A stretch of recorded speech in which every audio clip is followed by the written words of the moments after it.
5, 4, 3, 2, 1.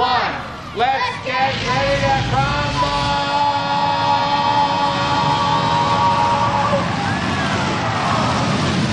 It's the last heat of the day. It's the last chance, except for the buyback rounds, to get into the $50,000 final. Heat number 11 is underway. Yes, except for one car out of New Zealand. It's a completely Alberta field, so lots of homeboys going after each other here. Devin Johnson is the one from New Zealand. He's over on a busman's holiday of sorts. Came over with his family, but he's driven in 2 derbies before this one, in Wyoming and in San Francisco, and now he's trying to take home some big bucks. Oh, up and over in the front of the field here. Oh, we got a little carburetor fire happening there. Nothing major. Looks good. Get out the hot dogs. Roast some weenies and marshmallows. And the fire marshals will watch that to see if it is a problem.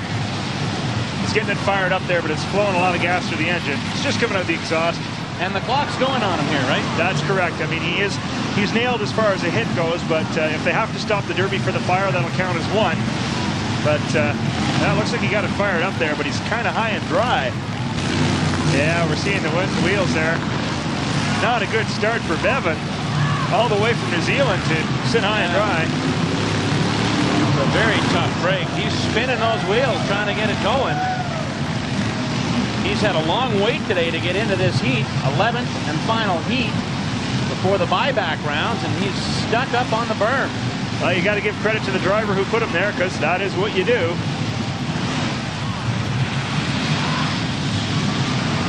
There's very little in this sport that actually qualifies as unsportsmanlike.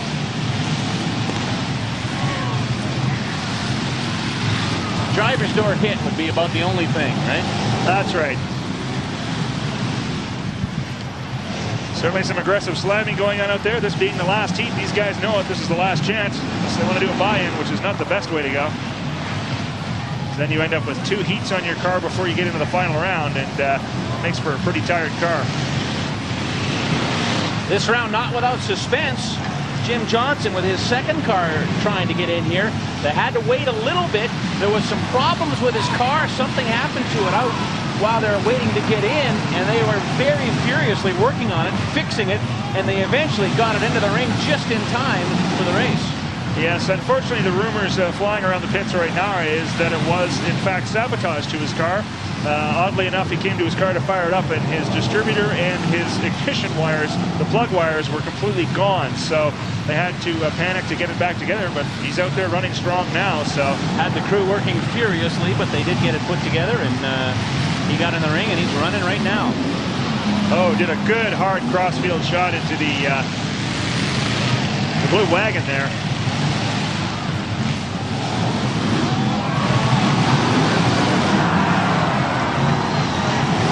We got a black flag for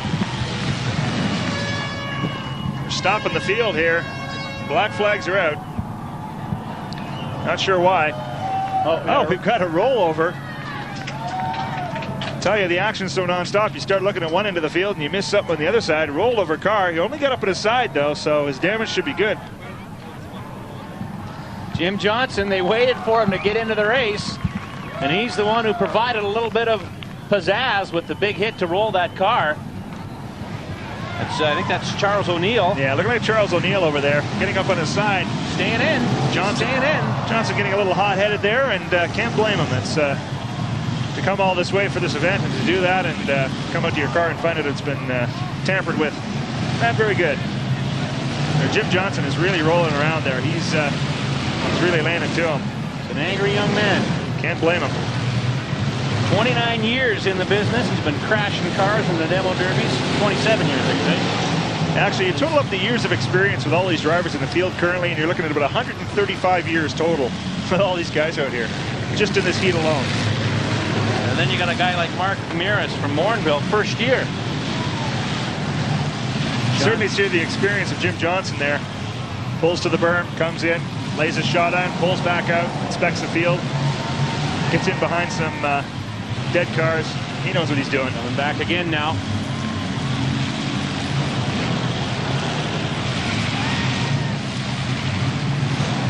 really laying the shots now. Actually, he has the whole heat. He was worth the wait to get into this one. Absolutely. Coming across again, full distance. Oh, that would have hurt. Missed him by that much. Look at the head turn. You watch a driver's head, you know he's working hard. He's always going, always looking, seeing what's happening.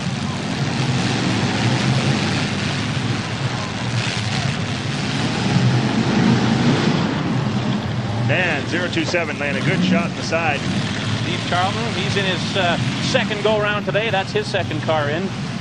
Johnson's got it bad, and the right front wheel's starting to go on him. Of course, he's got a flat right rear as well. Starting to get a little slower out there. Who's he going to lay it to? Building up that momentum. Man, run and hide. Oh, bad place to hide. Taking it in the back end. There's another lost tire. Yeah, up and over.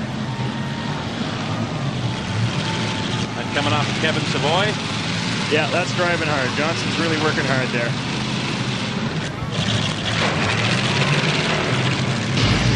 Well, down to a couple of sedans here. One with, well, it's kind of like a hatchback at this point. No trunk left to tow on that thing. Steve Charlton just keeps it moving.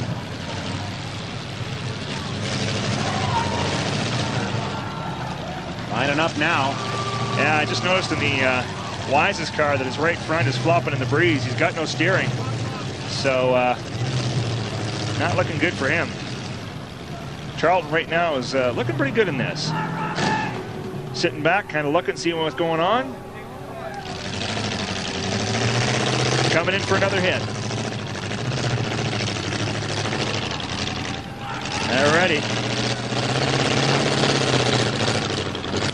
Waiting for Wise to get moving, but not looking good. Hear him get a flash up. He's pulling back. Trying to get out of the way.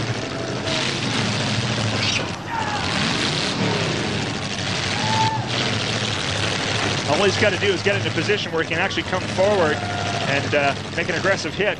But without the steering, he just can't get it around to get in to make a hit. Of course, Steve Charlton just keeps banging away. Yeah, he's got it figured out. And I think that'll be it. That'll be it. Steve Charlton of Raymond, Alberta, second crack around, gets into the championship round. Did you have a feeling when you started today that you were going to win this race? Well, I mean, everyone wants to, everybody hopes to, but you can't, it's too unpredictable out there. I mean, the best car in the world could have bad luck and one hit and he's done, you know, so I definitely wanted to win, though. Steve Charlton from Raymond, Alberta wins heat number 11. He's on to the finals. A couple of strange events in heat number 11. First off, Terry, Bevan Johnson comes all this way. He lasted, what, 45 seconds before he's hung up on the berm. That's right. Like I said, you know, this is Demo Derby. Anything can happen.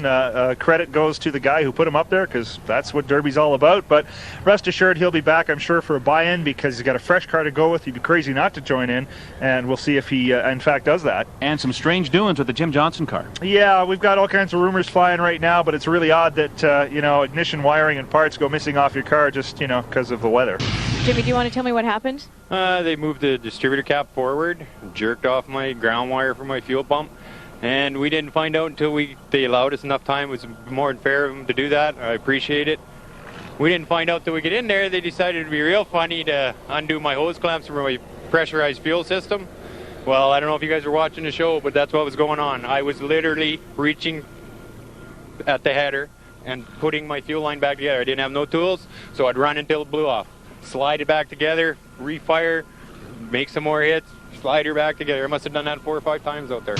One thing we do know for sure, Steve Charlton is the winner in heat number 11, and he's on to the championship final to drive for $50,000.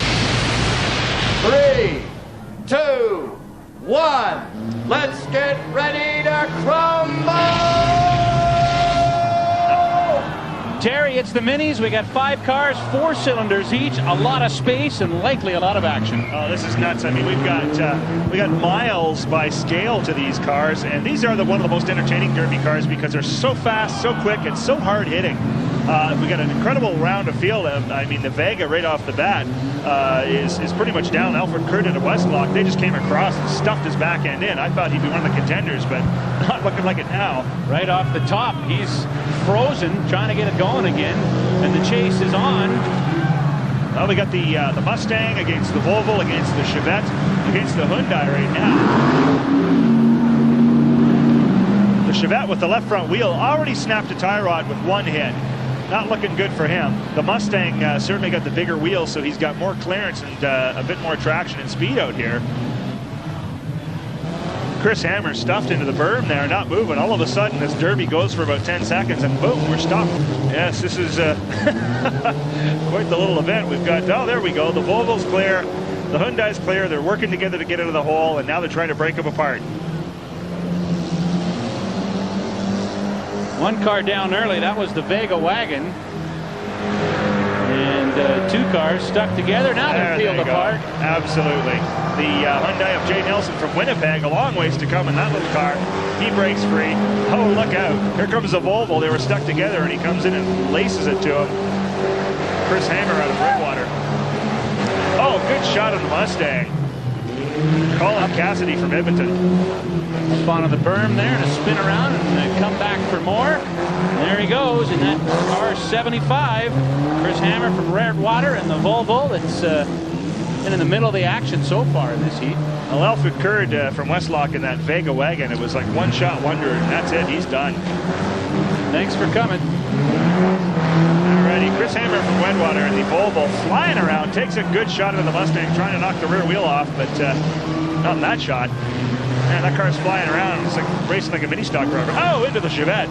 This is flat out. I don't know if they're qualifying these guys for most aggressive, but and that Volvo flying around pretty good. The back bumper hang. Oh, over. Up and over. That's a shot right there. Chris Hammer goes over in the Volvo with a real good shot from Jay Nelson. In the Hyundai, up and over. That brings out the black flag and the safety crew to have a look at him. Looks like he's all right. I tell you, if I was sitting in that Hyundai, I'd be sweating right now because he's going to come back with that big car and lay it to him. Good hit, though. Straps himself back in, and it looks like we're ready to roll again. Hey, he moves. And we're off and back underway. 4 of the 5 still going. Well, maybe only 3 of the 5 going. There you go. He's coming back for a little revenge now. Absolutely. It's going to be those guys going one-on-one, I can tell you right now. It's going to be between Jay Nelson and that Hyundai. Colin Cassidy and his Mustang is just going to sit back and watch these two. Maybe not. Oh, he takes a hard shot in the front end. They're teaming up on him now. That's the thing about these small cars. They're so quick and nimble that it's phenomenal the speeds they can get up to. And this is a big track with only 5 to start with. So they've got lots of turning room, lots of room to pick up speed and momentum. What's this? The smallest car, the little Hyundai. He's doing the best running here. The Volvo seems to have died. Chris Hammer working, Who'd have trying to get thought it going. Oh, the Mustang having trouble. In comes the Hyundai, laying a good one on. And this isn't the first derby for this car either. Well, it's been around. Oh, this isn't looking pretty here. Jay Nelson out of Winnipeg, all the way from Winnipeg. And his Hyundai coming in for another one as hard as he can. Look out. Back end killer. We got the flags coming out here. I think they're concerned about this guy going a little too crazy. Now we're checking out actually car number 75, the Volvo, Chris Hammer out of Redwater. And we have a winner. It is Jay Nelson from Winnipeg in the Hyundai.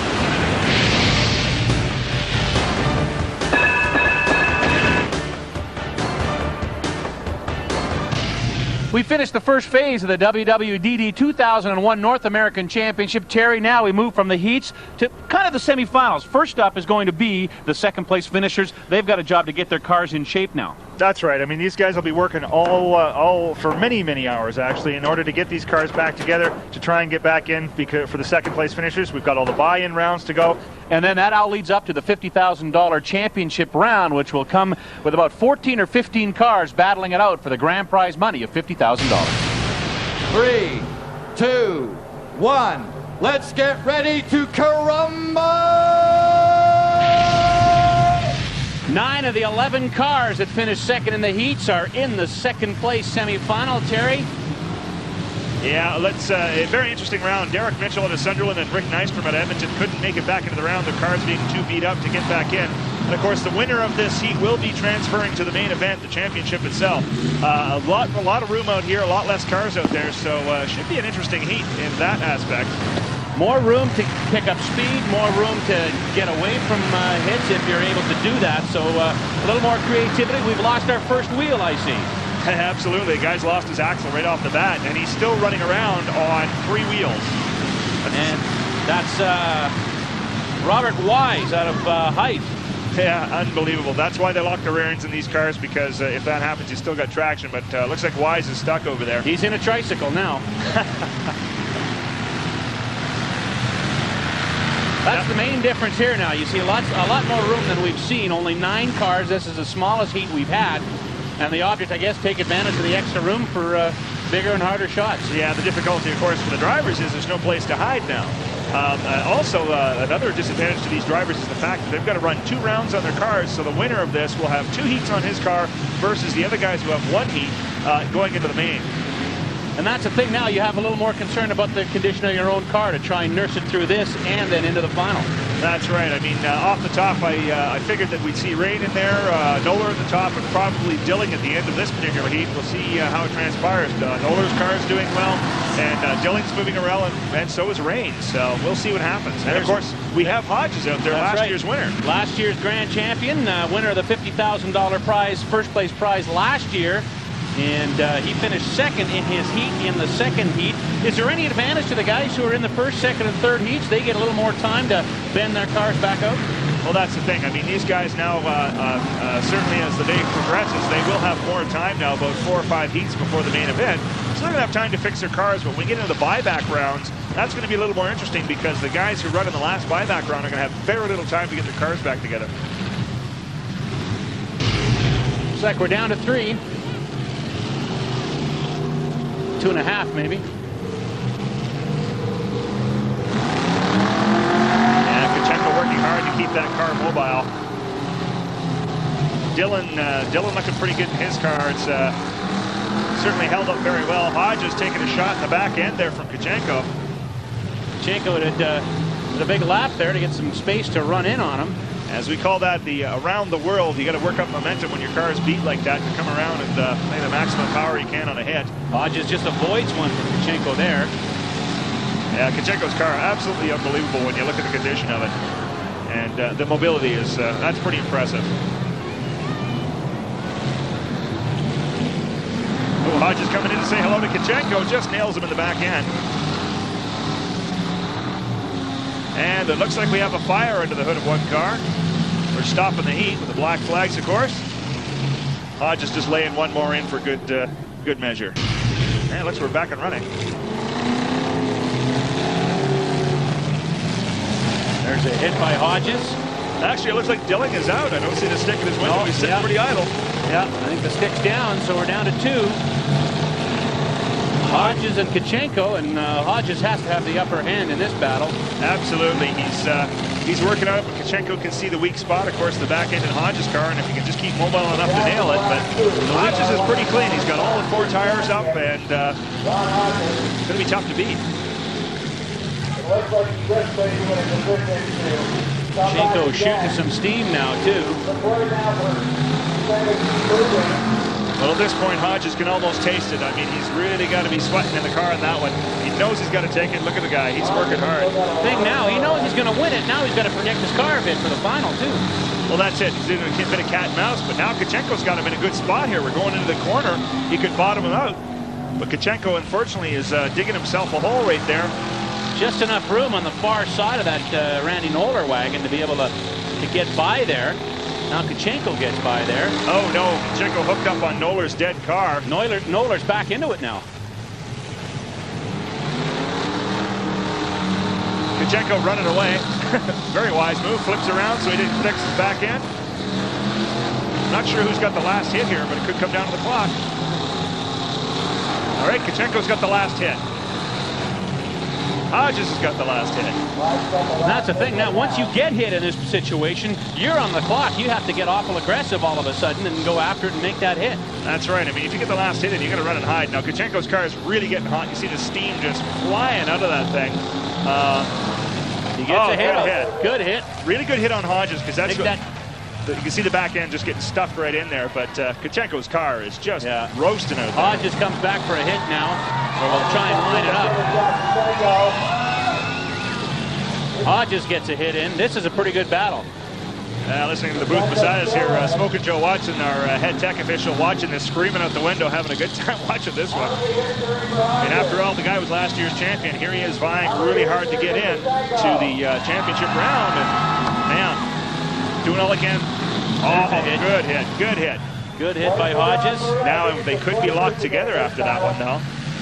And that was an aggressive hit on both cars. What are they going to do? That means both clocks are timed out. We're going to get a decision here now. A couple of the flagmen come out. It looks like they're going to try and...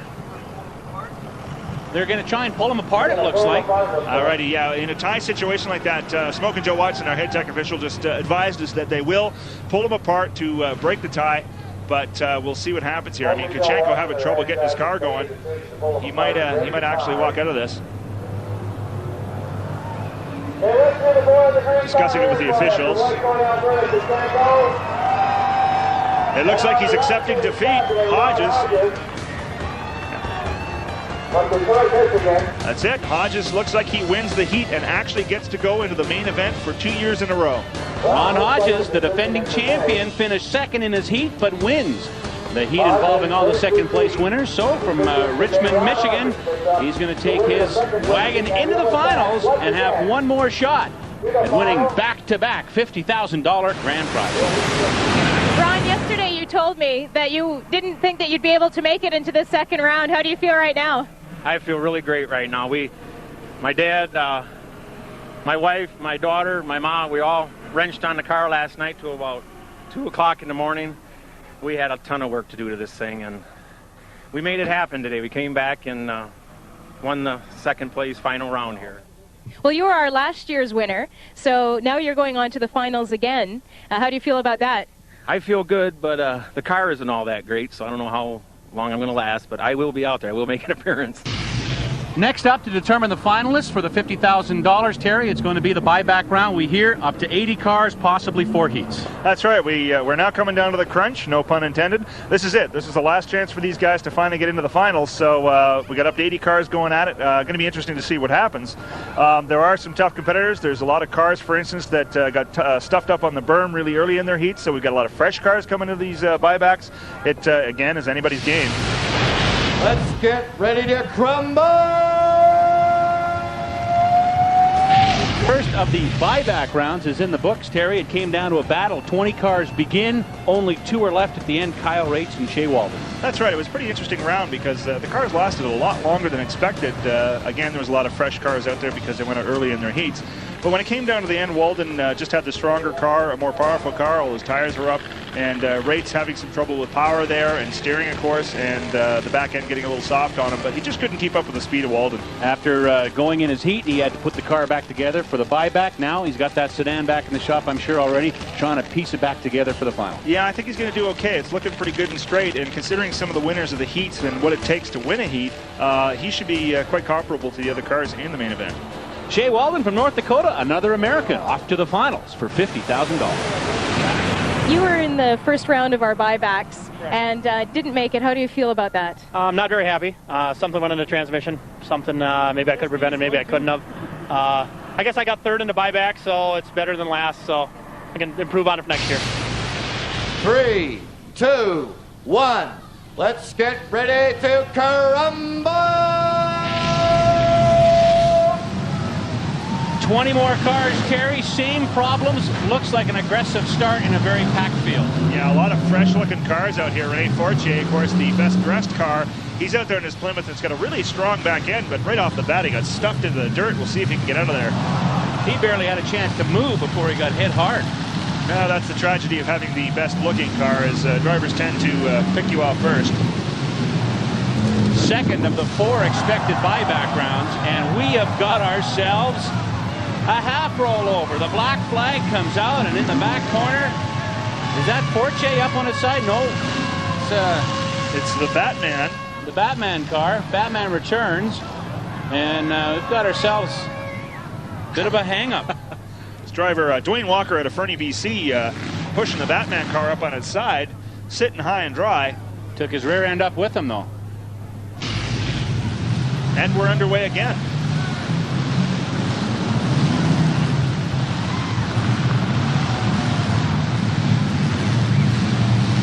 We heard Shea Walden after the first buyback talk about how crowded it is out there and how you really got to have your head on a swivel because you're delivering from one end and you're getting hit from 2 sides at the same time sometimes. Absolutely. Right now in this heat, though, everything is spread all over the field.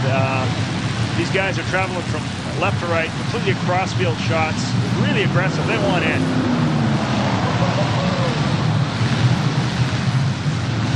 Really strong hitting going on here. 5 up into the berm at the end. Oh! Definitely a lot of cars going in the air in this heat. There's some really, really heavy hitting here.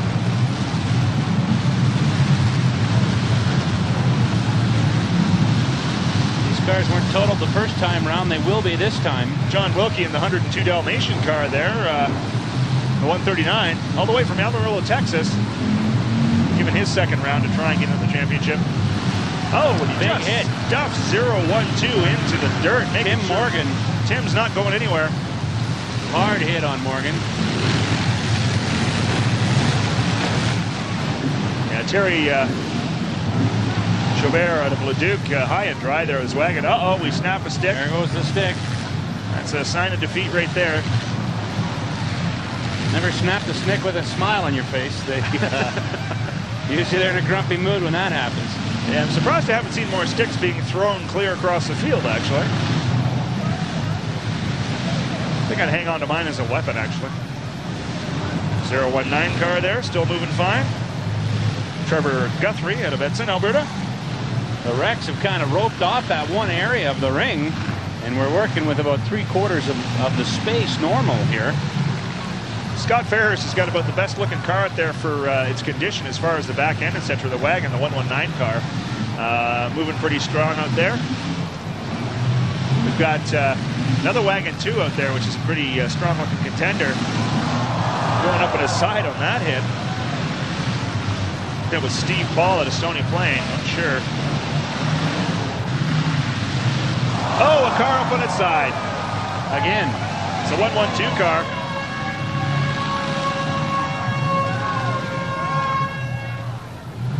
Dwayne Walker out of Fernie, BC now. That's 2 up on their sides now. The officials are out. Tip him over. We heard the air horn go, and that means everybody stops.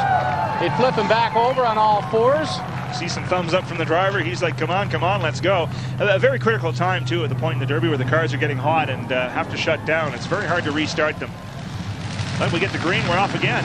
See who's left into that one. Well, he gets going again. Dwayne Walker out of Fernie, BC. Coming around for a hit. Oh, it's payback time now. Yeah. Scott Ferris lays a good one in the back end of that wagon. Oh, there we go.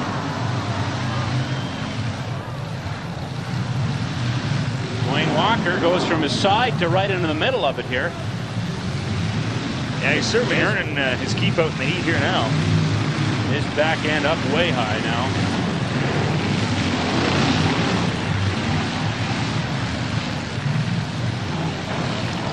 Nice shot there, just in the front wheel, ahead of the door. We're down to 4 in a very confined space. All these cars running hot and strong. It's anybody's heat at this point. Clark still gets his car going and out. Really been getting some lucky breaks there. Oh, there's a good solid hit. First one like that we've seen in a while. Is able to get a good run at him. Yeah, it's difficult to find the space right now, and looks like they're managing to get it going there. Back end to back end in the wagon, that's going to do some damage. Clark comes in a great shot. I don't know how that guy's moving around with the steering that way, but he knows how to handle that car.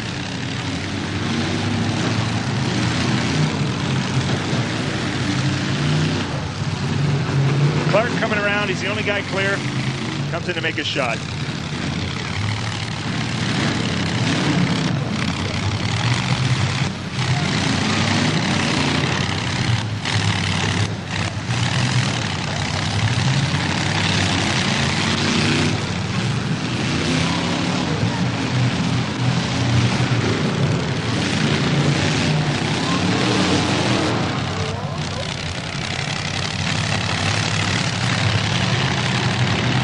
Wardman's now kind of been separated from the pack. He's got to get himself back in there. In the sedan, he is out in the middle while the three wagons going at it. Yeah, it looks like he's having a bit of power, a bit of steering trouble too. Clark, again, that wagon that just seems to be unstoppable. Going for another hit. Good hit. That's a good solid hit. That raising the back end of that car nice and high.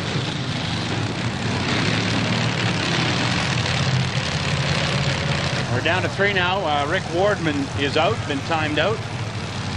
So the three wagons are all that's left here, and Clark in a bad position now against the berm.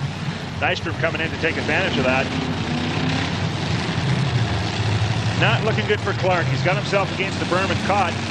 Nystrom's coming around now. He wants another hit, but Clark gets out of there.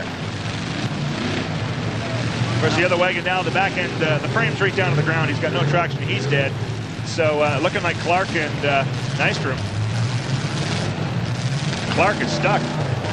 Nystrom may take this. Nystrom working down. You can see it as ignition and battery box trying to get it going. And that may have been the last hit. Getting awful quiet out there. That's too quiet.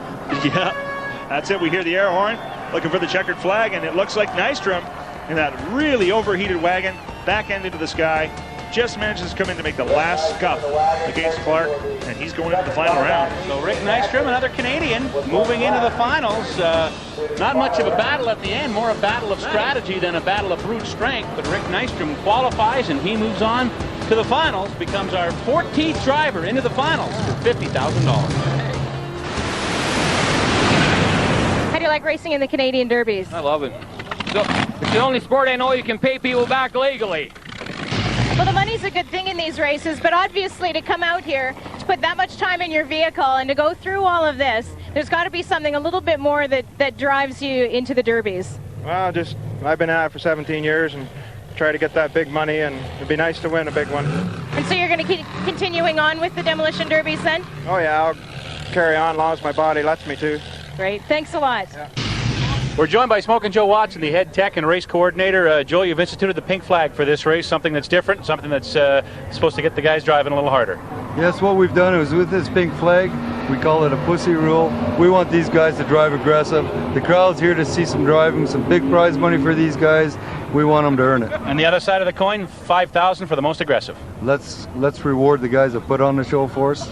Now, technically speaking, these cars, I had a chance to look under the inspection station, and from what I could see, they're all the same, and I didn't see any welding, which a lot of clubs allow. Where specifically are you going to allow any reinforcements on these cars? We have some driver safety in here as far as the driver's door bars and the hood pins. The only welding they're allowed to do is on the front bumpers to the frame. Other than that, there is no welding to the body or the frame. That's why this weekend you're going to see a lot of cars bending real hard. That's what we're here to see, is some crashing. So it's just held together with nuts and bolts. All right, we were talking to Smokin' Joe Watson, our head tech and race coordinator.